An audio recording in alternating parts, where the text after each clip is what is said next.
यीशु मसीह के नाम में आप सबको जय मसीह की। प्रभु आपको आशीष करे। और इस वक्त फिर से एक बार एक विषय लेके आया हूँ आपके लिए। और आज का जो मेरा विषय है, विश्वास की परख या विश्वास की अच्छी परख। मेरे प्रियो, पहला पत्रस उसका 1:7 में पत्रस ने वचन इस प्रकार से लिखे हैं, और यह इसलिए है कि तुम्हारा परखा हुआ विश्वास जो आग से तपाए हुए नसवान सोने से भी अधिक बहुमूल्य है, यीशु मसीह के प्रकट होने पर प्रशंसा और महिमा और आदर का कारण ठहरे। मेरे प्रियो, हमारे जीवन में ऐसी बहुत सी परिस्थितियां आती हैं जब हमारा विश्वास परखा जाता है।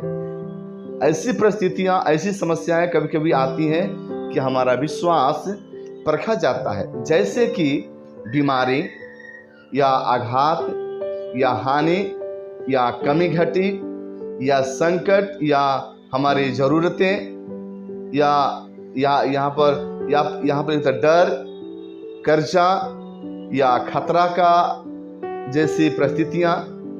ये परीक्षाएं कभी भी सरल नहीं होती।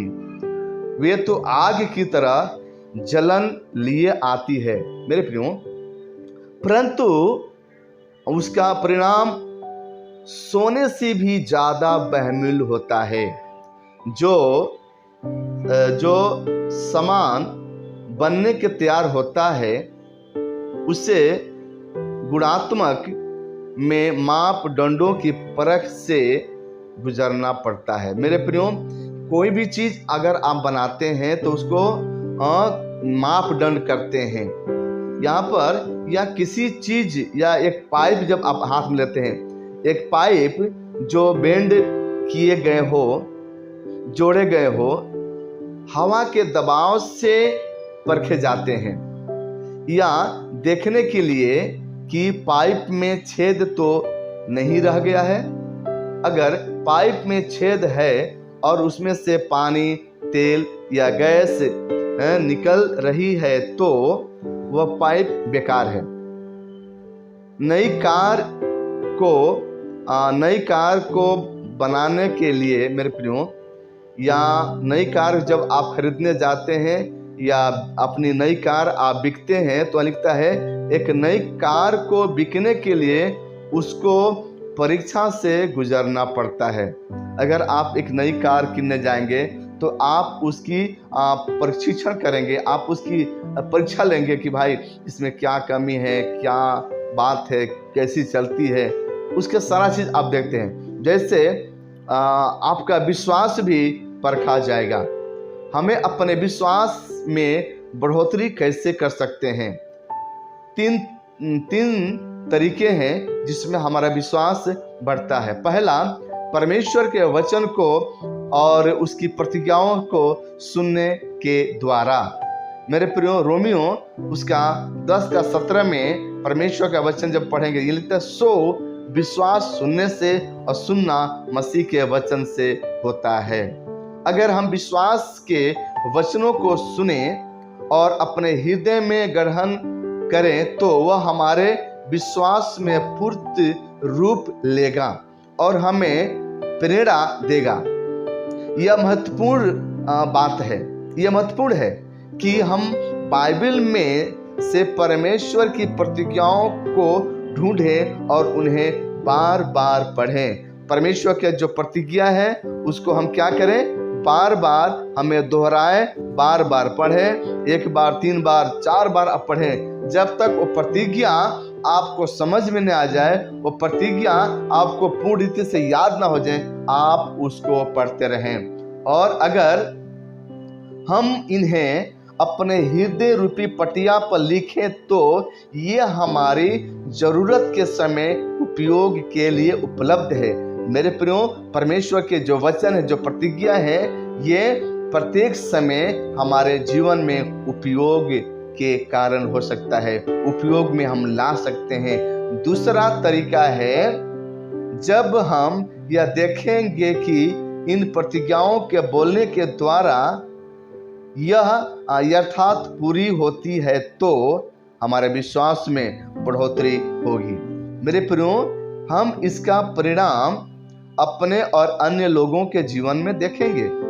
हमें चंगाई, छुटकारा और जरूरतों की पूर्ति आदि को देखेंगे और हमारा विश्वास बढ़ता जाता है।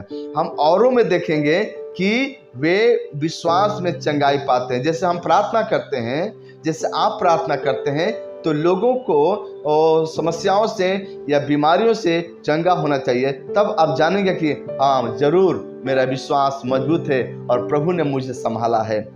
छुटकारा और जो आपके जरूरतें पूरी होती है, ये विश्वास के एक बढ़ोतरी के कारण होता है। तीसरा तरीका है, हम जैसे जैसे परमेश्वर की प्रतिज्ञाओं को स्वीकार करते जाएंगे, हमारा विश्वास बढ़ता जाएगा। मेरे प्रियो, तब यह प्रतिज्ञाएं हमारे दिन प्रतिदिन की बातचीत का हिस्सा बन जाएगी। परमेश्वर की इन प्रतिज्ञाओं को बोलने के द्वारा हम उनके अनुसार कार्य करने के लिए प्रेरित होंगे। मेरे प्रियो, परमेश्वर का जो प्रतिज्ञा है, परमेश्वर के कार्य करने के लिए हमें परमेश्वर का वचन प्रेरित करता है, हमें आगे बढ़ाता है। इस तरह से वह हमारे जीवन में पूर्ण रूप लेगी। हम निरंतर चमत्कार, चंगाई, जरूरतों को पूर्ति, प्रार्थनाओं का जवाब और दैवीय बातों का अनुभव करते जाएंगे। हमारा विश्वास हमारे दैनिक जीवन का एक महत्वपूर्ण हिस्सा बन जाएगा और हम विश्वास में जीवन व्यतीत करने लगेंगे। हम कभी भी नकारात्मक बात हमारे मुंह से नहीं निकलेगी, सिर्फ सकारात्मक बातें हमारे जुबान से निकलेगी। क्यों निकलेगी? क्योंकि परमेश्वर का प्रतिज्ञा जो है हमारे मुंह में है, हमारे जुबान में है। मेरे प्रियो, हमें अपने इस प्रतिज्ञा जो परमेश्वर ने दिया है, हमें अपने आप को मजबूत रखना है। मेरे प्रियो, जब इब्रानियों जब आप पढ़ेंगे, उसका 12 अध्याय उसका 2 पद में लिखता है, विश्वास की कर्ता और सिद्ध करने वाले यीशु की ओर ताकते रहो। मेरे प्रियो, हमें प्रभु की ओर ताकते रहने की जरूरत है। मेरे प्रियो, जब पढ़ेंगे लिखता है, बाइबल के समय में महान संतों ने विश्वास ही से अति महान विश्वास को प्रदर्शन किया। अपने विश्वास को उसने प्रदर्शन किया। मेरे प्रियो, जब इब्रानियों उसका 11 अध्याय उसका 33 से 39 पद तक जब आप पढ़ेंगे, उसमें बहुत सारे संतों के विषय में, बहुत सारे परमेश्वर के दासों के विषय में यह बताया गया है। विश्वास से धर्मी गिने गए। उसने अपने विश्वास के कारण अपने प्राणों को भी उसने प्रभु के लिए दे दिया। मेरे प्रियो, हमें यहाँ लिखा है, हमें चेतावनी दी गई है कि हम विश्वास की अच्छी कुश्ती लड़ें, विश्वास में स्थिर रहें और अच्छे विश्वास को हम संतों को सौंपें। मेरे प्रियो, प्रभु इस वचन के द्वारा आप सबको आशीष करें।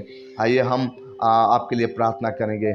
मेरे महान परमेश्वर प्रभु जी, हम प्रार्थना करते हैं प्रभु, हर भाई बहन बच्चों को तेरे हाथों में देते हैं प्रभु। जो प्रभु हमारे जितने विश्वासी भाई बहन हैं प्रभु, उनको तू शक्ति दे, सामर्थ दे, उनको विश्वास में तू बढ़ोतरी कर, विश्वास में तू आगे बढ़ा। मेरे पिता परमेश्वर, उनके सारे कमी घटी को यीशु के नाम से पूरा होने की प्रार्थना करते हैं। धन्यवाद देते हैं प्रभु। आप सबको आशीष करें। आमीन, आमीन, आमीन।